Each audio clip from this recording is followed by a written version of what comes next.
दोस्तों, आपके बोगनवेलिया के पत्ते इन सितंबर में क्या अचानक से पीले होके ऐसे नीचे गिर रहे हैं, और वो भी बहुत ज़्यादा अमाउंट में। देखिए मेरे कितना सारा ज़्यादा पत्ता पीला हो गया है, और भी बहुत सारा था, मैंने बस इकट्ठा करके इसको झाड़ू लगा दिया। ये देखिए इस प्लांट के सारे पत्ते को देख लीजिए, सब के सब गिर गए हैं। स्टेम्स में कोई पत्ता अभी नहीं है, बहुत कम है, 2-1। और इधर देखिए ये तो बिल्कुल एम्प्टी हो गया, इधर थोड़ा थोड़ा करके फूल है, इधर सारा चला गया। इस प्लांट में भी दोस्तों सेम बात है। ये देखिए कितने सारे पत्ते जा रहे हैं। ये अदरन का प्लांट है, और इतना सारा पत्ता देखिए नीचे गिर गया। बात क्या है?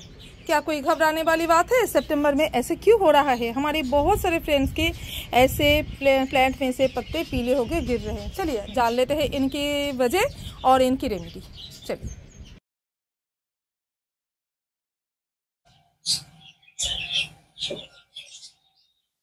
Hello friends, welcome back to my channel, welcome to Oxygen Garden Corner. दोस्तों, आज हम बात करेंगे किस टॉपिक्स पे? आपको पहले ही कह दिया है, प्लांट के पत्ते पीले हो रहे हैं, बोगनवेलिया के पत्ते, और क्यों पीले हो रहे हैं इनकी वजह को जानेंगे, खास करके इन सितंबर में। पूरे सीजन में ये प्रॉब्लम आ सकती है, पर खास करके सितंबर में जो प्रॉब्लम हो रही है उनकी वजह क्या है और उनकी रेमेडी क्या है, आज हम ये पता करेंगे। चलो पहले बात करेंगे रेमेडी क्या, सॉरी पहले पता करेंगे वजह क्या है, क्यों हो रहा है। भाई हमने मेरी सारे तमाम प्लांट से पूछा कि क्यों भाई आप लोग अपना पत्ते गिरा दिए, तो उन लोगों ने जो भी जवाब दिया है, आंसर दिया है मुझे, मैं वही कहूंगी ना आप लोगों को। बिल्कुल अपने प्लांट भी बात करता है दोस्तों, बस हमको सुनने की, समझने की बस कमी है। हम समझ नहीं पाते हैं कि वो हमसे क्या कहना चाहते हैं। अगर हम वो समझ लेना तो तब उस दिन हमको आ जाएगी गार्डनिंग, सही मायने में गार्डनिंग आ जाएगी। बिल्कुल आपको लगेगा कि मैं मजाक कर रही हूँ, बिल्कुल नहीं दोस्तों, मैं आपको आज समझाऊंगी कि इनकी बोली आप कैसे समझोगे। चलो देखते हैं। फ्रेंड्स, मैं पहले आपको कुछ बात कहना चाहूंगी कि क्या कारण हो सकते हैं। 4 कारण हो सकते हैं, ये मैं पहले कह दूं, फिर मैं अपने प्लान की तरफ जाऊंगी कि उनको क्या प्रॉब्लम है, आपको समझाऊंगी कैसे समझते हैं। देखिए 4 जो प्रॉब्लम होते हैं वो मैं आपको पहले कह दूं। नंबर वन है इस वक्त जो पॉट में इतनी पानी गिर रहा है, आई मीन बारिश है ना, बहुत ज्यादा पानी गिर रहा है, तो हेवी रेन से इनकी जो न्यूट्रिशन है वो लीच आउट हो गया है, चले गया है, तो फिर न्यूट्रिशन नहीं है और पत्ते खुद ब खुद गिर रहा है, प्लांट पत्ते को पकड़ के नहीं रख पा रहा है, एक वजह। दूसरी वजह, बहुत ज्यादा वाटरिंग से, इतना ज्यादा पानी से इनके रूट में आ गया है स्ट्रेस, यानी कि ये प्लांट तो ज्यादा पानी पसंद नहीं करते हैं, तो उनको स्ट्रेस आ गया है, और फिर उसी स्ट्रेस की वजह से उन्होंने अपना पत्ता गिरा दिया। तीसरी वजह, हो सकता है इनमें इतनी ज्यादा ह्यूमिडिटी है इस टाइम कि सॉइल में हो गया है फंगल इशू, और रूट में स्ट्रेस आ गया है, या तो फंगल इशू हो गया है, दोनों हालत में ही रूट में प्रॉब्लम है ना, तो पत्ते तो गिर सकते हैं। या तो स्टेम में भी फंगल इशू हो सकते हैं, पत्ते में स्टेम फंगल इशू हो सकते हैं। मैंने आपको पिछले वीडियो में दिखाया ना कि डाइवैक हो गया है फंगल इशू से, तो उसी हालत में भी प्लांट के पत्ते गिर सकते हैं पीले होके। चलिए चौथा वजह रह गया, तो ये हो सकता है दोस्तों बहुत अच्छी वजह, आई मीन इसमें कोई टेंशन वाली बात नहीं है, इसमें सिर्फ खुशी ही खुशियां है, क्योंकि वो चौथे वजह है कि नॉर्मल शेडिंग ऑफ लीव्स, यानी कि बिल्कुल आम बात है, ये इसका नॉर्मल लाइफ साइकिल के अंदर ही एक बात है कि वो नॉर्मली अपने पत्ते गिरा देते हैं। किस लिए? फूल खिलाने के लिए, जो मेरे इस प्लांट के साथ हुआ है। इस प्लांट की क्या हुआ था, लगभग 1 महीने पहले, आई मीन वो जो अगस्त की पहले वीक में मेरी प्लांट में मैंने देखा सारे पत्ते पीले होकर गिर रहे। मैं तो डर गई कि क्या पता इसकी सॉइल में कुछ इशू तो नहीं है। फिर मैंने अच्छे से देखा, आई मीन इसको पूछा कि भाई तुम्हारा कोई इशू तो नहीं, तुम्हें कोई तकलीफ तो नहीं है, पर उसने कह दिया कि नहीं कोई तकलीफ नहीं, नखरे कर रहा था, बता नहीं रहा था।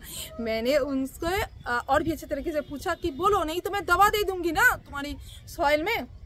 ठीक है, तो मैं दवा दे देती हूँ। बस उसको डर दिखाई ना, इंजेक्शन के डर जैसे बच्चों को लगता है ना, इसको भी लगता है दोस्तों, बेवजह नहीं देनी चाहिए, इसीलिए तो मैंने उसको डर दिखाया कि चलो तो फिर मैं तुम्हारी सॉइल में अभी के अभी फंजीसाइड डाल देती हूँ, तो फिर तुम्हारा पीलापन चला जाएगा। तुम्हें बीमारी हुई है ना, तो सुई तो लगाना जरूरी है, दवा खाना जरूरी है।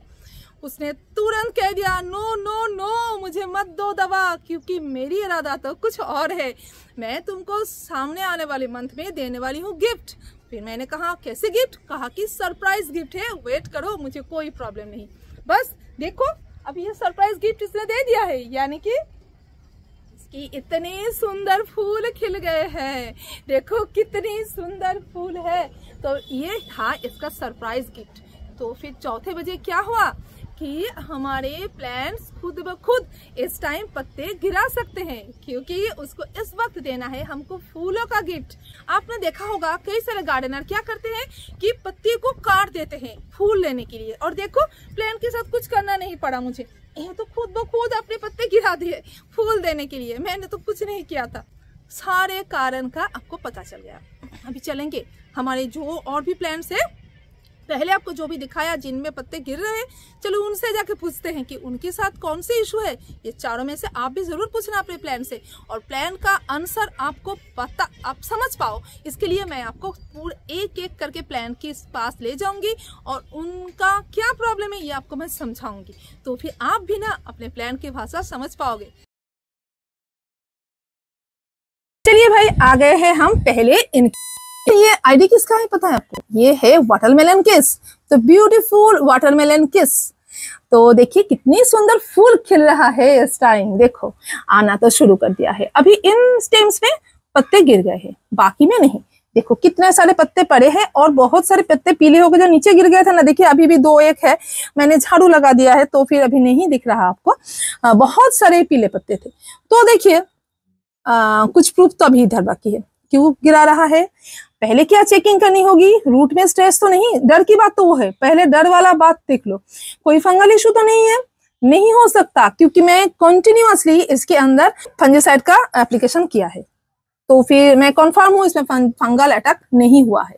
ठीक है, स्प्रे किया था तो फिर स्टेम्स में भी नहीं हो सकता है। चलो फिर रूट को देखेंगे, रूट में स्ट्रेस तो नहीं। रूट में कैसे स्ट्रेस होगा भाई? अपना पानी जब बारिश होता है तो पानी पॉट से निकल जाता है। उसके लिए कि मैंने पॉट को थोड़ा सा ठीक करके रखा है, ऊपर उठा के रखा है, ठीक है ना।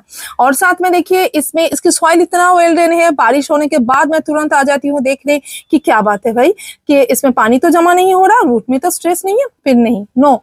तो फिर प्लांट ने हमें ऐसे ही कह दिया कि इसको कोई ऐसे इशू नहीं है। ओके, आप समझ गए ना किस तरीके से हमको जानना पड़ेगा। ये बेजुबान है, इसकी भाषा हमको समझनी होगी। फिर आगे आते हैं नॉर्मल एनवायरमेंटल उनकी शेडिंग है। और हाँ, ऐसे हो सकता है कि वो ज्यादा पानी पसंद नहीं करते तो फिर वो अपना पत्ते को घिरा के ना अपने आप को थोड़ा सा फ्री कर देते हैं, ऐसे भी हो सकता है दोस्तों। ये भी कोई ऐसे नहीं है कि नहीं हो सकता, हाँ ये हो सकता है। उसी हालत में आप क्या करेंगे? कुछ नहीं कर सकते हैं भाई। अंदर भी नहीं मत डालो, इसको बाहर ही रहने दो। बस टाइम टू टाइम आप फंजीसाइड का स्प्रे करते रहो और कुछ नहीं कर सकते हो। इसके यही काम होगा। चलिए इधर देखिए तो जरा इसकी क्या हाल है। और देखिए ये मेरी प्लांट ना ग्राफ्टेड है तो कोई इशू नहीं है इसके रूट की, इतनी जल्दी इसमें रूट में कोई इशू नहीं आएगी ग्राफ्टेड प्लांट के साथ। पर ये देखिए ये है सुवर्ण का प्लांट, इसमें अभी फूल नहीं है पर बहुत बड़ा एक लंबा स्टेम था जहां पर फूल भी खिला था और साथ में पूरे पत्ते ऐसे गिर रहे थे। क्या वजह था? इसमें कोई भी क्या ऐसे रूट की इशू है? मुझे लग रहा था पानी तो चला जा रहा है, फिर भी मैंने सोचा कि ये थोड़ा सा ना शेड में नहीं, आई मीन सुबह से धूप उसको नहीं मिल रहा था, थोड़ा सा उधर था उसके ऊपर। देखिए नीचे उधर देखिए सुबह से धूप नहीं मिलता है थोड़ा सा सॉइल में। तो मैंने क्या किया इसके लिए, देखिए यहाँ पर ले आई हूँ, थोड़ा सा उसको धूप भी मिले। और साथ में मुझे नहीं लग रहा कि इसको कोई प्रॉब्लम है। और इसमें भी तो क्लीन चिट दे दिया। देखो कितना सुंदर सुंदर पत्ते आ रहे हैं ना। बस अभी ये इसका प्रूफ है कि इसका नॉर्मल शेडिंग है। अभी चलते हैं ये अदरना के पास। चलो देखो अदरना में क्या है, अभी भी पत्ते पीले हो रहे हैं पर इनको कोई इशू नहीं है। देखो बिल्कुल फ्रेश है, प्लांट बहुत हेल्दी है, सॉइल भी ठीक है और इधर नीचे से भी ड्रेन आउट हो रहा है पानी, कोई प्रॉब्लम नहीं है। तो फिर मेरे प्लांट्स ने क्या जवाब दिया? उनको कुछ प्रॉब्लम नहीं है, ये हैप्पी है, हैप्पी, ये भी हैप्पी, ये भी हैप्पी। और इसने तो हैप्पी होने का मुझे प्रूफ भी दे दिया है। अभी दोस्तों आपको फंगल इशू हुआ है कैसे पता चलेगा? ये थोड़ा सा बताना जरूरी है। देखिए पत्ते पीले होंगे, उसके साथ पीले पत्ते के ऊपर आपको काले काले डॉट्स नजर आएंगे, जो गोलाई में ऐसे होगा, स्पॉट लगेगा कि वो प्रिंटेड हो गए हैं काले काले। तो आपको समझ में आ जाएगा कि इसमें फंगल इशू है। अभी है दोस्तों रेमेडी, यानी कि हम क्या रेमेडी कर सकते हैं। देखिए मेरे प्लांट ने क्या आंसर दिया आपने तो सुन लिया है। अभी आपका प्लांट अगर कुछ दूसरे आंसर देते हैं, यानी कि आपके प्लांट में कुछ रूट स्ट्रेस है या पानी जमा हो रहा है, और साथ में अगर आपका प्लांट में कुछ फंगल इशू है, तो क्या करेंगे? पहले अगर आपके प्लांट में रूट स्ट्रेस है, यानी कि पानी सही से निकल नहीं रहा था, आपने देखा कि पानी जमा हो रहा है, तो आपको समझ में आ गया कि हाँ भाई आपके प्लांट के ये आंसर है कि उस पे थोड़ा सा रूट स्ट्रेस है। तो तुरंत क्या करेंगे? पॉट की ड्रेनेज होल को सुधारेंगे। कैसे सुधारेंगे भाई? चलो दिखा देते हैं हम। देखिए, ऐसे पॉट को थोड़ा सा इधर झुकाएंगे, और कुछ ड्रेनेज होल में कुछ फंसा तो नहीं है, कुछ ऐसे कुछ तो नहीं है कि इससे पानी नहीं आ रहा है। एक स्टिक लेंगे। चलो मेरे पास अभी देखिए हाथ में ये इतना पतला सा स्टिक से नहीं चलेगा, थोड़ा सा हार्ड होने वाला चाहिए। तो इधर क्या करेंगे? इधर ऐसे प्रेस देंगे इस इधर को, और देखिए, और एक बात देख लीजिए, मेरे प्लांट के देखिए रूट बाउंड, देखिए सारे नीचे ड्रेनेज होल से ना रूट बाहर आ रहा है भाई।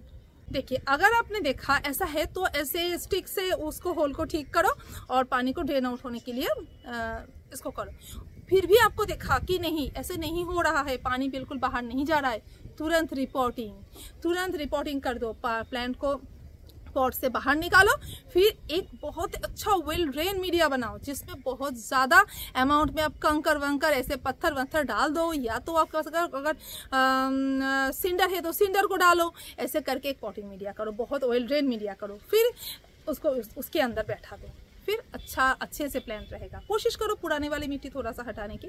अगर नहीं हो रहा है, बहुत गीला है, तो छोड़ दो ना, कोई बात नहीं है। जितना खुद ब खुद गिर जाएगा, बाकी उतना अच्छा सा मीडिया में उसको रिपोर्ट कर दो। पर हाँ, उस हालत में बड़े पॉट नहीं ले सकते हैं आप, छोटे पॉट ही रखो। अगर आपका प्लांट का रूट बहुत बढ़ गया है तो फिर आप थोड़ा सा एक साइज का बड़ा पॉट ले सकते हो, कोई प्रॉब्लम नहीं होगा। पर मुझे नहीं लगता कि आपका प्लांट बड़ा हो गया होगा रूट। अगर बड़ा होता तो आपको रूट में स्ट्रेस नहीं आता, क्योंकि उतना पानी उसके लिए वो उसको झेल पाता। ओके, तो चलिए ये बात है। अभी आपका प्लांट में अगर आपने देखा कि फंगल इशू हो गया है तो कोई बात ही नहीं है। आप बस अच्छे से एक सिस्टेमिक फंजीसाइड लो, पूरे प्लांट के पत्तों में स्प्रे करो, सॉइल में भी एप्लीकेशन कर दो। अभी आते हैं किस पे? अगर नॉर्मल बात है, अगर कोई इशू नहीं है, बस प्लांट को ऐसे रख दो, कोई बात नहीं है। ऐसे प्लांट को रहने दो ना कि वो खुशी से फूल खिलाएगा, साथ में कुछ फीडिंग कर दो। इसको थोड़ा सा फीडिंग की ज़रूरत है, क्योंकि इस टाइम फूल खिलने वाला है, तो थोड़ा सा फूड दे दो। अच्छा, अभी और एक बात है, क्या फूड देंगे मैं बताती हूँ। अच्छा, और एक बात है कि प्लांट में अगर आपको देखा कि न्यूट्रिशन की कमी है, कैसे पता चलेगा आपको न्यूट्रिशन की कमी है? देखिए, मेरे प्लांट पे कोई न्यूट्रिशन की कमी है नहीं। पत्ते अगर देखेंगे कि ऐसे पीले होंगे कि पत्ते की जो भी वेन्स है वो ग्रीन है, बाकी के पार्ट पीले हो रहे हैं, जो भी क्लोरोसिस के सिम्टम्स होते हैं, अगर वो सब है, आपको पता है कि आप क्लोरोसिस के क्या सिम्टम्स होते हैं? अगर नहीं पता है तो मेरे चैनल पे उसकी पर वीडियो है, मैं लिंक दे दूंगी डिस्क्रिप्शन में, आप देख लेना उसको, ठीक है। तो अगर वो सब सिम्टम्स है, उसके साथ पत्ते पीले होकर गिर रहे हैं, तो क्लोरोसिस की ट्रीटमेंट करनी होगी, यानी न्यूट्रिशन देनी होगी उसके हिसाब से, वो तो बाद में कहेंगे। अभी मेरी प्लांट में मैं क्या करूंगी? अभी फूल खिल रहा है, कोई इशू नहीं है, तो फर्टिलाइजर मैंने कहा ना कि अगर नॉर्मल है, प्लांट में फूल आएगा तो थोड़ा सा फूड तो देना चाहिए। मैं वही फीडिंग करूंगी, आपको दे के बताऊंगी। देखिए, अभी अगर बहुत ज़्यादा बारिश हो रहा है तो प्लांट में अभी हम ऑर्गेनिक फीडिंग नहीं करेंगे, अभी भी नहीं करेंगे, वेट करेंगे थोड़ा सा। तो क्या दे पाएंगे? केमिकल फॉर्म में ऑर्गेनिक फीडिंग कर सकते हैं, या तो आप कर सकते हो ऐसे पत्तों में फोलियर स्प्रे कर सकते हो केमिकल फीडिंग की। तो क्या देंगे? देखिए, मैं लेकर ही आई हूँ, चलो मैं अपने प्लांट में दे के बताऊंगी आपको, ठीक है। देखिए, प्लांट में इस टाइम इतना जो पानी चला, न्यूट्रिशन चला गया है, तो इसको ना थोड़ा सा ये क्लोरोसिस की इशू हो सकता है। तो फिर पहले से ही ना हो, उससे पहले से ही आप डाल के रखो। क्या डालोगे? वो होगा, ये देखिए, ये दोनों, यानी कि चिलेटेड आयरन, और ये है दोस्तों इप्सम सॉल्ट, ये दोनों डालना जरूरी है। तो क्या एक साथ डालेंगे? नो, एक साथ नहीं डाल सकते हैं। पहले आप ये डालोगे, महीने में एक बार करके डालना चाहिए।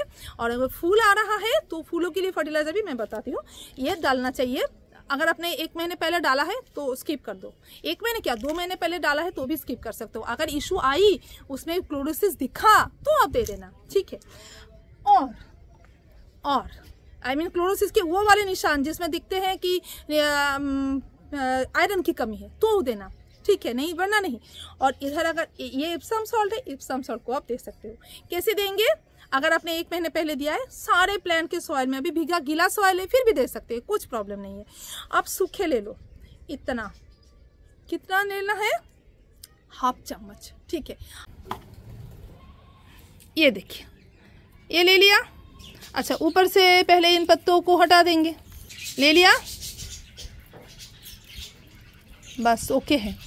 अभी इस हालत में मैं इसको और कुछ नहीं कर सकती, बस मिला दूंगी, अच्छे से सॉइल के अंदर चला जाए, बस रहने दे दूंगी। अभी बहुत ज़्यादा गीली है सॉइल, कुछ नहीं होने वाला है, रूट को कुछ प्रॉब्लम नहीं आएगा। अच्छा, और क्या देना है? फूलों वाला फीडिंग करना है। क्या देंगे? 05234 का स्प्रे, सारे प्लांट पे 05234 का स्प्रे करेंगे, बस हो जाएगा। और क्यों देंगे पता है आपको? क्योंकि अभी फूल आने वाला है। जिस प्लांट में कोई इशू नहीं है उसमें अगर लग रहा है कि उसमें न्यूट्रिशन की कमी है तो बैलेंस फीडिंग करेंगे, ठीक है। तो फ्रेंड्स, आपके प्लांट ने क्या आंसर दिया ज़रूर कहना मुझे। और देखिए, मेरे प्लांट में मैंने ऑलरेडी अगस्त में मैंने फीडिंग कर दिया है। सितंबर की फीडिंग अभी बाकी है, वो करेंगे। सितंबर तो अभी आया है, थोड़ा सा मौका ढूंढ रहे हैं। जैसे कि मैं हर महीने में इसके साथ जो फीडिंग करती हूँ वो प्लान तो मैं आपको देती हूँ। अगर आप उसी हिसाब से चल रहे हैं तो आप श्योर रहिए कि आपके प्लान पे कोई भी न्यूट्रिशनल डेफिशिएंसी नहीं है। तो मैं इसीलिए मैं कंफर्म हूँ कि मेरे प्लान में कोई भी न्यूट्रिशन की डेफिशिएंसी नहीं है। तो आप कहोगे कि मैंने क्यों दिया उसको इप्सम सॉल्ट। दोस्तों, ये भी तो इसकी प्लान के अंदर था ना कि महीने में एक बार हमको ये इप्सम सॉल्ट देना है, तो मैंने ये इस महीने का इप्सम सॉल्ट इसको दे दिया है। और ग्रोथ बूस्टर टॉनिक आपको पता है ना, तो ग्रोथ बूस्टर टॉनिक भी डालेंगे अगर आपके सॉइल में आपके रूट में अगर कोई स्ट्रेस है, रूट अगर पानी की वजह से, गीलेपन की वजह से अगर स्ट्रेस्ड है, तो उसमें सूखने के बाद तुरंत बाद जो पहली एप्लीकेशन होगी फंजीसाइड की बाद, वो होगी ग्रोथ बूस्टर टॉनिक की। स्ट्रेस कम हो जाएगा उसका। स्ट्रेस को कम करने के लिए आप लोगों ने बहुत सारे वीडियोस में सुने होंगे कि इप्सम सॉल्ट को ना देके मेरी बात मान के देखो कि इसमें आप वो जो ह्यूमिक एसिड एंड सीवीड का माइक्रोन्यूट्रिएंट का घोल जो मैंने आपको बताया है ना, ग्रोथ बूस्टर टॉनिक, उसको डाल के देखो, फायदा आपको जरूर नजर आएगा, फिर आप बात करना।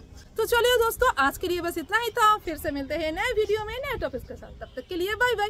और अगर आपको आज की वीडियो अच्छी लगी है, लाइक कमेंट शेयर तो श्योर करो, और मेरे चैनल को सब्सक्राइब करके रखो, breathe green with Oxygen Corner. और दोस्तों, और एक बात है, आप जरूर मुझे कमेंट करना कि आपके प्लांट में अगर पीले पत्ते हैं तो आपका प्लांट क्या आंसर दिया, उसको क्या प्रॉब्लम है, इसको जानने के बाद कहो। अगर आप आंसर नहीं समझ पा रहे हो, उनकी बोली नहीं समझ पाते हो, तो मुझसे जरूर मेरी हेल्प आप श्योर ले सकते हो। कमेंट करो दोस्तों, कमेंट बॉक्स में कमेंट करो कि ये प्रॉब्लम है, डिटेल्स दो थोड़ा सा मुझे कि ये हुआ है प्लान में। मैंने तो आपको भी बता दिया ना किस तरीके से आपको देखना होगा क्या प्रॉब्लम है, तो वो सब अब इन्वेस्टिगेशन पहले करो, अपना दिमाग लगाओ कि क्या हुआ है उसके साथ, फिर मेरे साथ शेयर करो कि दोस्त हमने ये किया था और हमारे साथ ये हुआ है, तो हमारा प्लान का साथ क्या हुआ है। तो आपका फ्रेंड है ना, आपको जरूर बताएंगे। Thank you, bye bye, happy gardening friends, bye. Breathe green with Oxygen Corner, again मैंने कह दिया। हाँ जी, जरूर ग्रीन रहिए, हरा भरा रहिए, हमारा पूरा फैमिली हरा भरा रहो। Bye bye.